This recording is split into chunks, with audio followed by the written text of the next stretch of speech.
Pernah nggak sih kalian malas datang ke acara reuni, acara buka puasa bersama, arisan, ataupun acara lainnya yang mengharuskan kalian bertemu banyak orang? Kalian malas bertemu banyak orang karena berpikir akan bertemu orang-orang yang menyebalkan. Tanpa sadar, mungkin kita juga bisa saja berperilaku menyebalkan. Kita selalu saja berhubungan dengan orang lain. Baru saja keluar rumah sudah bertemu tetangga yang mungkin usil, banyak bertanya, dan julid. Dalam perjalanan, menjumpai pengendara lain yang sembarangan menyeberangi jalan. Sampai kantor, ketemu bos yang toksik. Sungguh mungkin kalian ingin berdiam diri saja di rumah agar tidak menguras energi untuk menahan amarah. Manusia adalah makhluk sosial. Para ilmuwan dari berbagai disiplin ilmu telah meyakini ini. Kemampuan berbahasa spesies kita diduga mengalami evolusi menyesuaikan kebutuhan berkomunikasi sesama manusia. Karena dengan berkomunikasi, kita bisa berkoordinasi untuk bersama-sama bertahan hidup. Jika dilihat dalam sejarah, manusia senantiasa berubah dari hidup berpindah-pindah tempat untuk berburu, menjadi bercocok tanam hingga memungkinkan nenek moyang kita pada saat itu untuk hidup di suatu tempat. Hingga muncullah yang namanya desa, kota, sampai kerajaan. Kemudian perkembangan ilmu dan teknologi mengantarkan kita masuk ke revolusi industri. Akhirnya sampai di masa sekarang di mana informasi sangat mudah kita jangkau karena semuanya serba digital. Kita betah sekali berjam-jam scroll-scroll Instagram, TikTok, dan media sosial lainnya. Entah hanya untuk melihat-lihat postingan dan konten orang lain, atau sibuk membuat konten dan menanti tanggapan dari warga media sosial terhadap konten yang kita buat.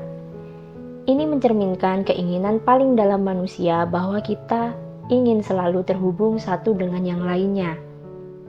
Para filsuf Stoa sudah menyadari nature manusia yang harus hidup sebagai makhluk sosial. Marcus Aurelius pernah berkata, semua manusia diciptakan untuk satu sama lain. Namun yang perlu kita sadari, manusia juga merupakan homo homini nyebelin. Henry Manambiring dalam buku Filosofi Teras menyatakan bahwa kita adalah manusia yang seringkali nyebelin bagi orang lain dengan ulah dan perkataan kita. Manusia terkadang bisa jadi menyebalkan satu sama lain, seperti lewat basa-basi ngeselin ini. Kapan lulus? Kapan nikah? Kamu kurusan ya? Kok gendutan sekarang?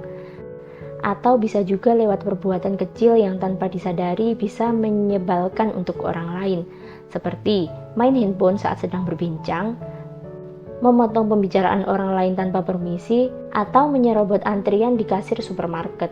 Manusia saling menyakiti dan menyinggung sesamanya, ternyata ini nyata. Tiada tempat dimanapun di dunia ini untuk kita bisa menghindari orang menyebalkan, bahkan di tempat ibadah sekalipun. Sebagai stoik, ada cara untuk mengantisipasi ini.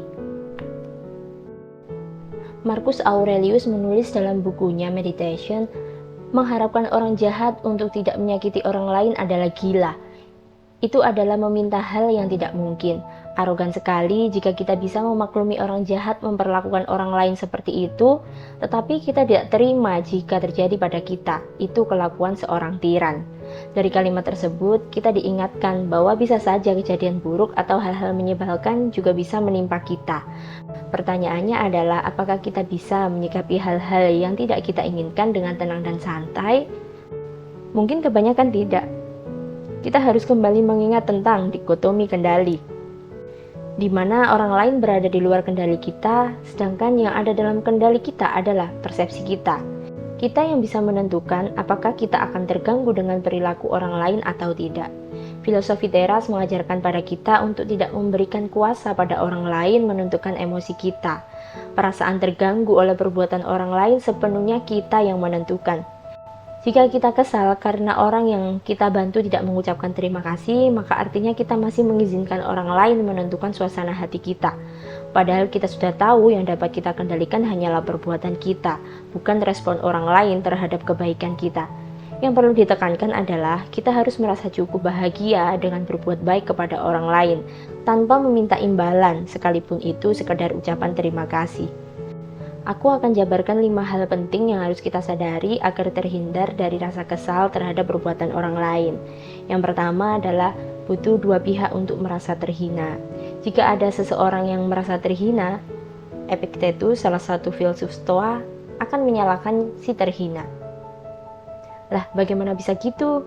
Ya, salah kamu sendiri kalau kamu merasa terhina. Karena stoicisme masih konsisten dengan dikotomi kendali, bahwa menghina ada dalam kendali orang lain, sedangkan merasa terhina ada dalam kendali kita. Sebenarnya sebuah hinaan tidak akan bernilai hinaan sampai objeknya merasa tersakiti. Saat ini terjadi, maka penghinaan itu sukses. Sedangkan jika objek tidak merasa tersakiti, maka penghinaan hanya menjadi serangan tumpul yang tidak berarti. Ada sebuah kalimat dari Epictetus yang cukup menohok. Kamu tidak bisa dihina orang lain, kecuali kamu sendiri yang pertama-tama menghina dirimu sendiri. Ada tips dari Epictetus yang bisa kita gunakan untuk menghadapi situasi di mana emosi kita sudah mulai memuncak atau saat kita diprovokasi. Tips ini dikenal dengan prinsip STAR. Stop, think, access, respond. Ketika emosi mulai tersulut saat menerima hinaan dari orang lain, stop. Jangan tergesa-gesa dan jangan melakukan apa-apa terlebih dahulu. Ambil waktu sejenak, kemudian berpikirlah bahwa hinaan hanyalah sebuah kata-kata dan tidak akan merubah realita apapun. Sama halnya ketika ada orang yang mencaci maki sebuah lukisan mahakarya, nilai lukisan itu tidak akan turun karena cacian. Nilailah dengan kepala dingin dan respon dengan baik cacian yang kamu terima. Maka cacian tersebut hanya menjadi kalimat tak berarti dan tidak akan menyakitimu sama sekali. Di dunia yang kadang terasa kejam ini, ada satu kalimat Marcus Aurelius yang menyejukkan hati. Sebagai obat untuk melawan ketidakramahan, kita dianugerahi keramahan. Kaisar Romawi ini mengajarkan kebajikan pada kita. Untuk menghadapi orang-orang yang kasar, judes, pemarah, dan tidak ramah, harus kita hadapi dengan keramahan, seperti halnya api yang bisa dipadamkan dengan air. Hal yang kedua adalah, mungkin tidak ada motivasi jahat. Ada kemungkinan lain yang sudah diakui oleh para filsuf Stoa, dan bahkan ini yang sering terjadi, bahwa kebanyakan orang menyakiti kita tanpa sengaja. Ketika ada yang menyakitimu atau berkata buruk tentangmu, ingatlah bahwa dia bertindak dan berbicara karena mengira itu memang tugasnya. Ingatlah bahwa tidak mungkin dia mengerti sudut pandang kita, tetapi hanya sudut pandang dia sendiri. Karenanya, jika dia melakukan kesalahan dalam menilai, sebenarnya dialah yang dirugikan, karena dia telah tertipu. Jika seseorang menganggap kebenaran sebagai sebuah kekeliruan, kebenaran itu sendiri tidak rugi, tetapi justru dia yang tertipu, yang rugi. Dengan prinsip ini, kamu bisa dengan rendah hati menanggung orang yang menghina kamu, dengan cukup berkata, itu kan menurut dia, Epictetus. Melalui kalimat Epictetus tersebut, kita diingatkan bahwa mungkin saja orang yang membuat kita tersinggung sebenarnya tidak punya niat jahat terhadap kita.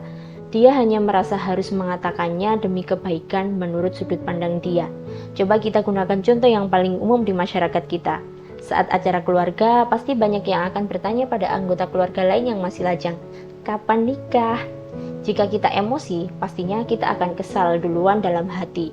Namun, jika kita mengikuti pemikiran Epictetus, mungkin si penanya kapan nikah sebenarnya hanya merasa harus melakukan tugasnya. Mungkin dia khawatir kamu nelangsa karena hidup melajang terlalu lama. Mungkin juga dia tulus ingin melihatmu hidup bahagia dalam bahtera rumah tangga. Dengan berpikir demikian, apa kamu masih ingin marah dengan kalimat yang dia ucapkan? Ya, mungkin memang perspektif dia salah. Karena sebenarnya kamu bahagia saja hidup melajang. Kamu tidak mau memaksakan diri untuk menikah hanya karena ditekan deadline. Namun, perlu kita sadari juga bahwa dia tidak bisa sepenuhnya memahami perspektif kita karena dia tidak menjalani hidup sebagai kita. Dia bertutur kata mengikuti perspektif dia, pengalaman dia, dan perasaan dia. Jadi, kita tidak perlu repot-repot menghabiskan energi untuk marah karena perkataannya. Yang ketiga, kemarahan kita lebih merusak daripada perlakuan yang kita terima. Kamu sedih karena perlakuan pasangan atau keluarga, atau kamu gusar karena perlakuan orang lain terhadapmu? Marcus Aurelius mengatakan bahwa kemarahan dan kesedihan atau baper itu lebih merusak dibandingkan dengan perlakuan itu sendiri. Baper adalah sumber segala masalah.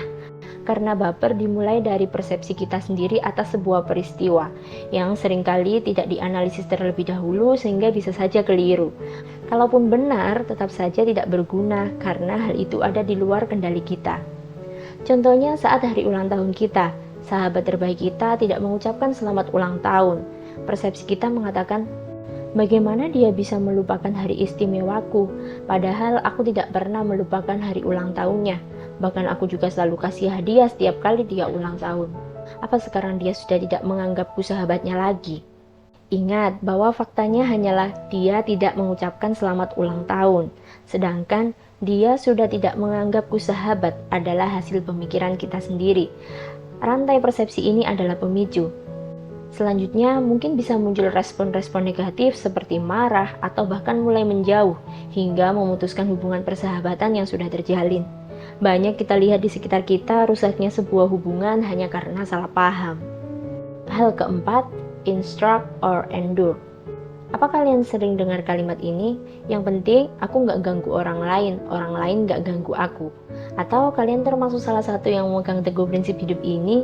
Ternyata bagi stoicisme, hal ini saja tidak cukup. Filosofi teras tidak mengajarkan kita untuk hidup pasif. Marcus Aurelius berkata bahwa kita hidup untuk satu sama lain. Artinya, keberadaan kita harus membantu satu sama lain secara aktif. Membantu di sini bukan sekedar membantu uang atau membantu bencana, tetapi harus saling mengajar dan membangun satu sama lain. Kita bisa saling mengingatkan untuk menjadi lebih baik. Contoh sederhananya, saat kita melihat ada orang yang memotong antrean, entah karena dia tidak mengerti prinsip mengantri atau hanya karena egois. Seorang stoicisme tidak akan diam saja melihatnya, tetapi akan memberitahu baik-baik kesalahannya dan menunjukkan cara mengantri. Namun, jika dia masih saja ngotot dan berperilaku menjengkelkan, barulah opsi kedua diambil, yaitu menahan diri. Jadi, mengajukan keluhan untuk memperbaiki situasi atau orang lain tidaklah bertentangan dengan stoicisme.